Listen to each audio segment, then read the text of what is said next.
Good evening and welcome to the Channel Studios here in London with your international news around the world in 5. The United States will supply the European Union with more liquefied natural gas to help curb its reliance on Russian fossil fuels. US President Joe Biden made the announcement as EU leaders met to deal with an energy crunch triggered by the war. The pact follows a day of 3 summits. The agreement will see the US provide the EU with at least 15 billion additional cubic meters of the fuel by the end of the year. Currently, Russia supplies 40% of the European Union's gas needs and more than a quarter of its oil imports. Putin has issued Russia's energy resources to coerce and manipulate its neighbors. That's how he's used it. He's used the profits to drive his war machine. And that's why earlier this month I announced the United States would ban all imports of Russian energy to make it clear that the American people would not be part of subsidizing Putin's brutal, unjustified war against the people of Ukraine. Ukrainian officials say 135 children have been killed since the invasion began, with the numbers of casualties continuing to rise. An official has also confirmed that an estimated 300 people died in the attack on this theatre seen from a satellite image in the city of Mariupol. An advisor to the deputy mayor there said nearly 600 people were inside the theatre before the attack. Meanwhile, the head of the UN Human Rights Team in Ukraine said that monitors had received increasing information on mass graves. We are trying to look into the scale. We have, for example, got increasing information on mass graves that are there. For example, one mass grave we've been able to get satellite information on, and we estimate that one of those mass graves holds about 200 people. The Polish border guards say that more than 2.2 million people have now fled Ukraine to Poland since the beginning of the war. Numbers crossing the border have been falling in recent days, but Thursday saw a slight increase, with 32,500 people making the journey, up 7.4% from Wednesday.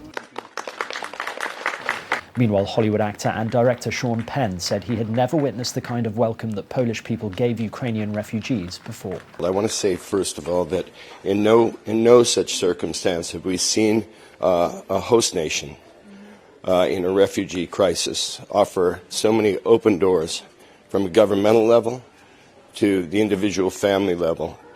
An Australian journalist will face court in Beijing on state secrets charges after being detained for more than 19 months. Cheng Lei, who worked as a television anchor for Chinese state media for a decade before being detained in 2020, was formally arrested a year ago on suspicion of illegally supplying state secrets overseas.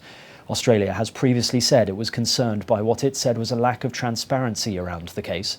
She has been separated from her children, aged 9 and 11, who were visiting their grandmother in Australia when she was detained.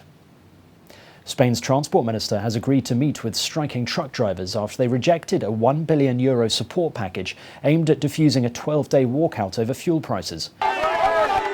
Minister Raquel Sanchez announced the measures, which included a rebate of €0.2 per litre of fuel and €1,200 bonus after all-night talks with transport associations.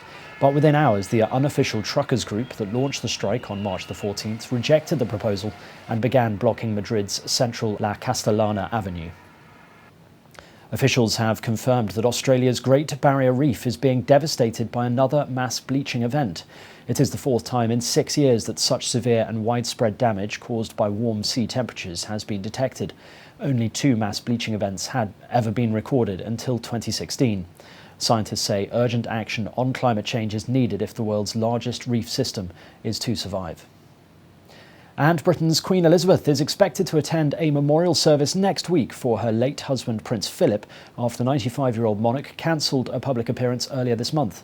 The Queen's health has been in focus since she spent a night in hospital last October for an unspecified ailment and was then instructed by her medical team to rest. In February, she caught COVID and suffered mild-like symptoms. Buckingham Palace released details of the service at Westminster Abbey in London to give thanks to Philip's contribution to public life. He died aged 99 last April. And that's your international news around the world in 5. Now back to the Channel Studios in Lagos.